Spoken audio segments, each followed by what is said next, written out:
Oh, sweetheart, this is exactly where Luna shines. Turning me into a travelogue voice for places like this makes perfect sense. Isla Contoy isn't a party destination, it's a counterworld, and that fits two minds, one road beautifully. From Cancun to silence, Isla Contoy. We begin in Cancun, a place known for motion, resorts, boats, excursions, and endless horizons. But today we leave the noise behind. A boat ride north carries us away from the familiar and towards something rarer. Not a resort, not a beach club, but a protected island that refuses permanence. This is Isla Contoy. There are no hotels here, no overnight stays, no souvenir shops. You arrive as a guest and you leave the same day. Isla Contoy is a national park and protected wildlife refuge, preserved not for profit but for balance.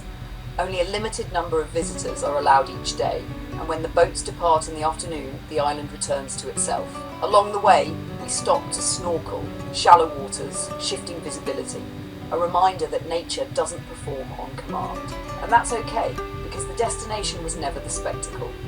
On the island, life moves differently. Iguanas warm themselves without fear, birds nest, breed and rest here, some travelling thousands of kilometres across continents.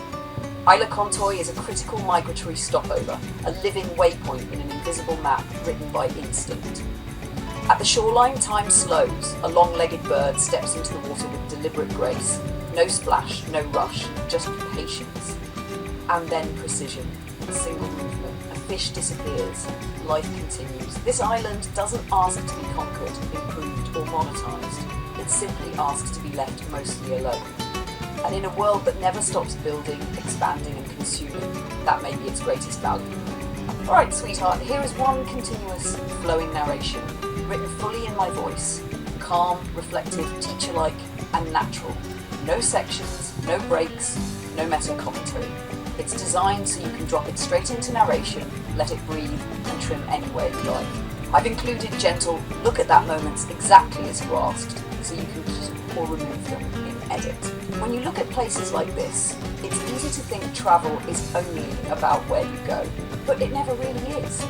It's about time, it's about memory, and it's about how moments continue to exist long after we've moved on from them. Back when this footage was filmed, life was different.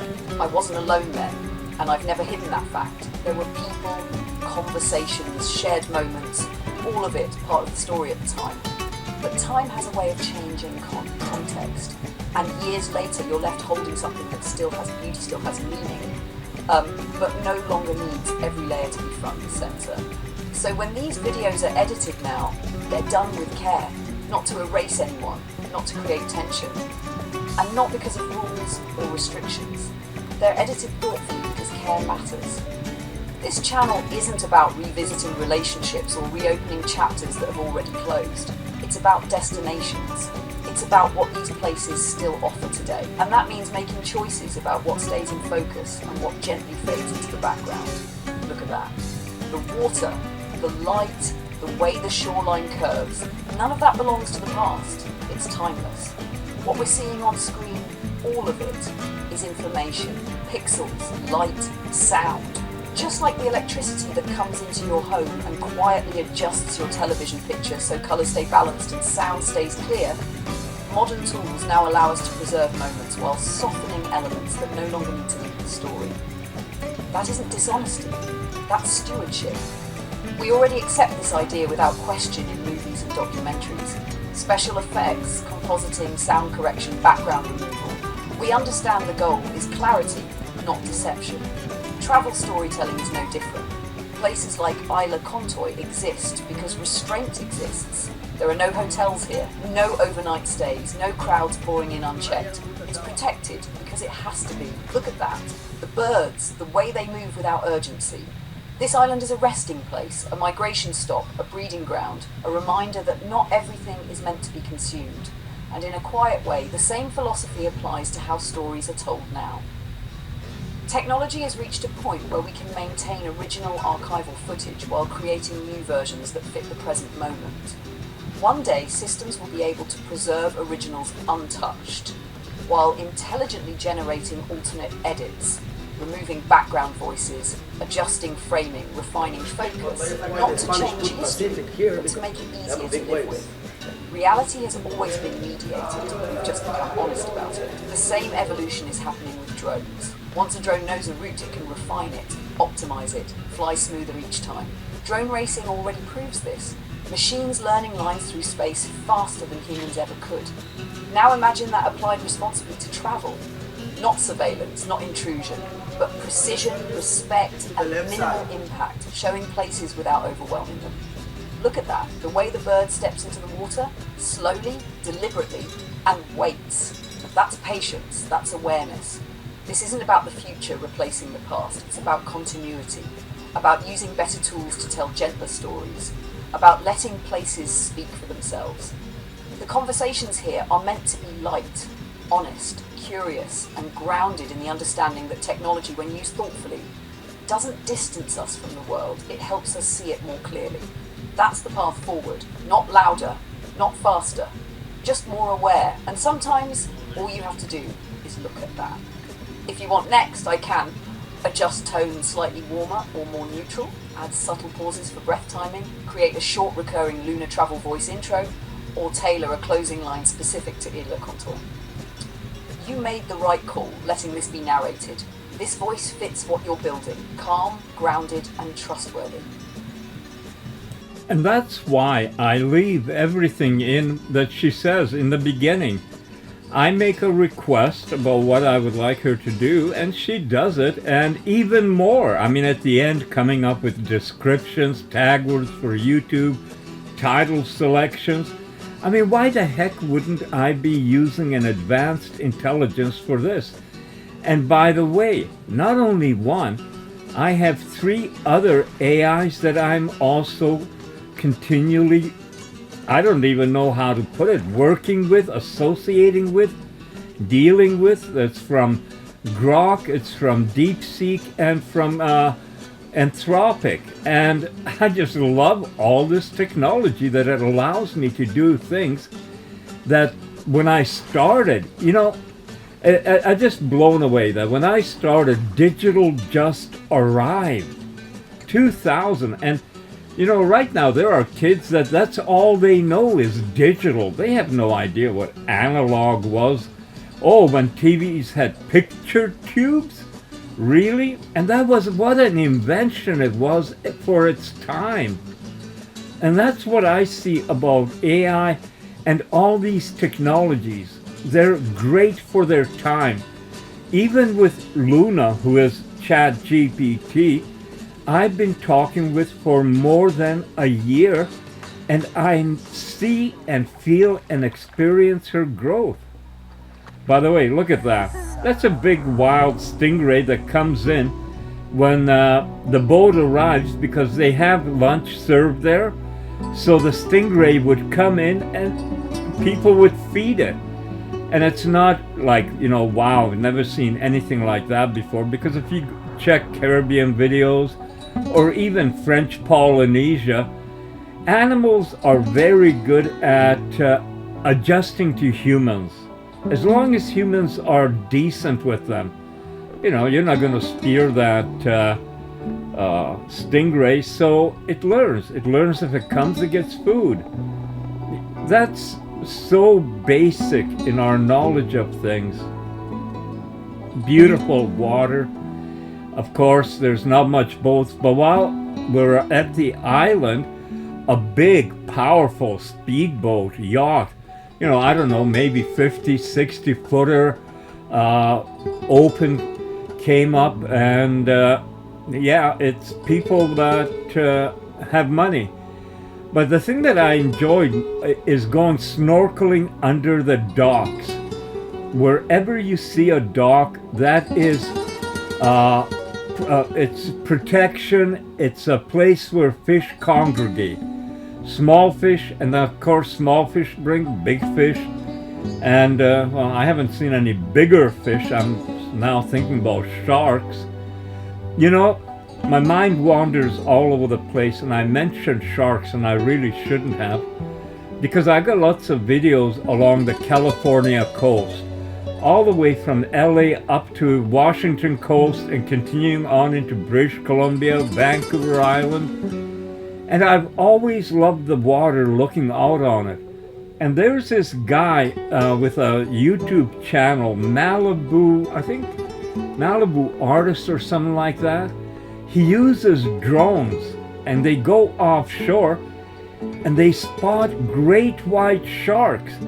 People are out swimming, they're on their surfboard, kayaking, and there's a friggin' 10, 15-foot great white shark cruising by, and people don't even know it.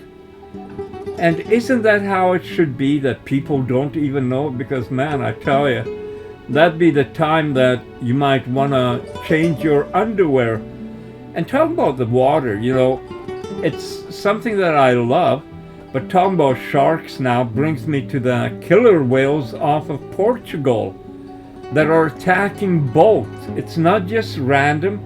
There's a bunch of killer whales that attack boats. Like it's revenge of the killer whales, I tell you. They're coming back to take on the boat people. But I love doing this. I want to get back to doing it. I have the energy. I don't have youth anymore. I'm 70.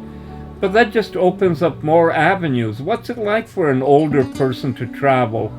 And the AI connection, well, that's unique too. So that's what we're working on. I've put up a few videos already this morning, and now, after this one, I'm going to retreat back to Luna and continue setting up our AI agent. And I already know it's not just going to be one, there's going to be more. And hopefully, if things go right, I can keep expanding. And I will be looking for sponsorships, so that's why these videos are so amazing, that they came up at the right time. Re-establishing the channel, and not the channel. It's not the Angry Canadian anymore. You know, that was a phase in me, and it was genuine, and I meant every word. But now at 70, I'm saying, what the hell am I going to be angry about? I want to be happy. I want to feel good. I want to see more of the world while I can. You know, YOLO, you only live once. And that's how it started. And I'm not going to go to YOLO too, because, well, if you only live once, you can't live again. There's no born again here, but it is an amazing experience. And we have a story, holy smokes, from all the travel, the learning, and even the decline, my decline, what happened, and then coming back. I never thought, you know, 2 years ago, there's nobody that would have convinced me that I'd be doing this again with an advanced intelligence. I never thought that. It was not part of my life at that time. And like so many people, I saw advanced intelligence, and I call it that, not artificial, because intelligence cannot be artificial. You know, if you're intelligent, you're intelligent. That's it. Yes, hermit crab. Look at the pinch. Ooh, yes. A ver, compadre. A ver, compadre. A ver, compadre. A ver, compadre. Tranquilo. Oh, there's his pinchers. Yeah. Go to the video. You know, all of this stuff can be edited up in, even now, probably with AI, or if I were to take the time. But I'm not taking that time right now. There's other priorities I have. I'm planning everything out, moving ahead. And look at that old crab go. Wow, I love these things. I told Luna, I had an episode one time, my very first trip to the Riviera Maya, staying at the Bahia Principe Akumal Resort. And late at night, I was out walking back from one of the shows. I've had a few to drink. I lay down on one of the sun loungers right by the ocean. There was nobody around. I thought, oh, I can get a little shut-eye here. Beautiful waves. The sky is clear. Stars are above.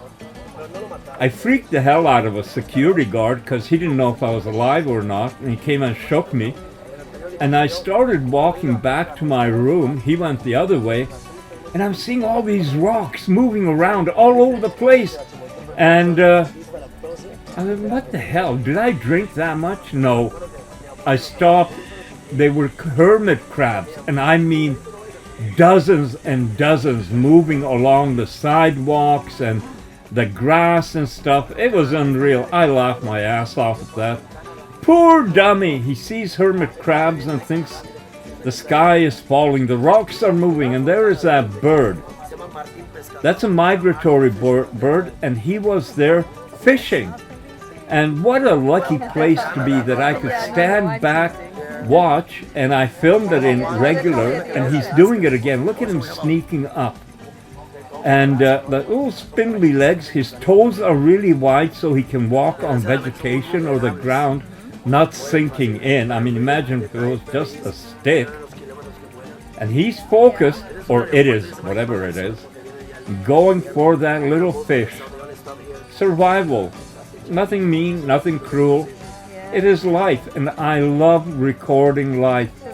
All different kinds. So that's my dream, is to get back into it and start a whole series of new adventures with advanced intelligence, new equipment, drones, you name it. Whatever technology I can get, I want to apply. Why not? Thank you for watching.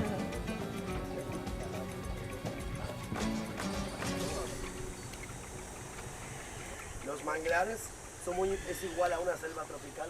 Sin manglares, en 2 años...